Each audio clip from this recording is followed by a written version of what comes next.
Hail, good viewers and listeners in! Did you know there's a secret 6th Horde class in Gears 4?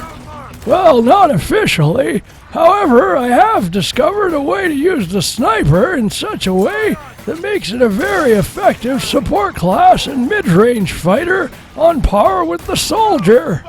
In fact, depending on the map, I'd say this mocked-up class is a better option than the soldier full stop based on the sniper class's superior skill cards. So what exactly is this setup, you ask? Well, let's dive right in and find out! Post-haste! As many of you already know, I'm not a very good sniper. When Pablo and I got together to write the sniper guide a few months back, I played a lot of solo waves and had many instances of getting overrun at close range by the faster enemies, which is the sniper's weakest point. That and Pablo's comments about the headshot damage and called shot card stacking got me thinking about a completely different way to play the class. Now, this is not meant to supplant the regular way to play as a sniper, but if you have a situation where two people want to play as the sniper class, or you're on a map with a lot of medium to long range engagements, like Gridlock, it's not a bad idea to take one purely offensive sniper and one support sniper. The purpose of the support, or assault sniper as I've dubbed it, is to mainly focus on marking enemies with called shot for the rest of the team and defend the base from enemies who make it too close for the heavy or other sniper to safely deal with. We're going to break from the usual class guide structure here and talk about skill cards first. The keys to this role are called shot to increase the rest of the team's damage and mark boost to allow for as many marked targets as possible. You should also take Sniper Strike to allow the other sniper to focus on taking out the bigger enemies and not worry about running back and forth to the Fabricator.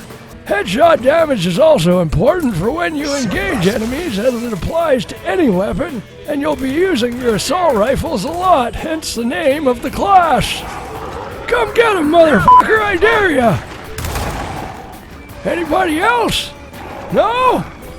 Hey, quit crawling! King Kong ain't got shit on me!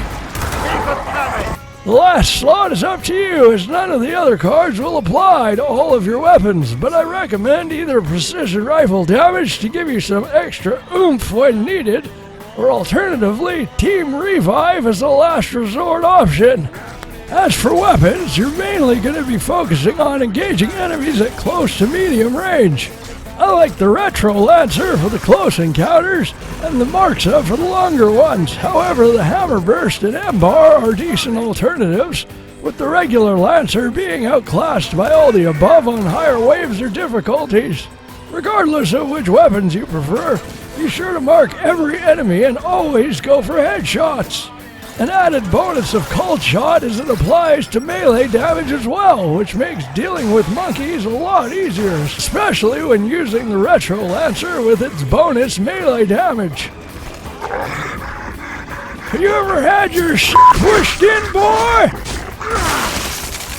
Called Shot also applies when using a turret, so in a pinch, you're a better last resort turret option than an engineer or soldier.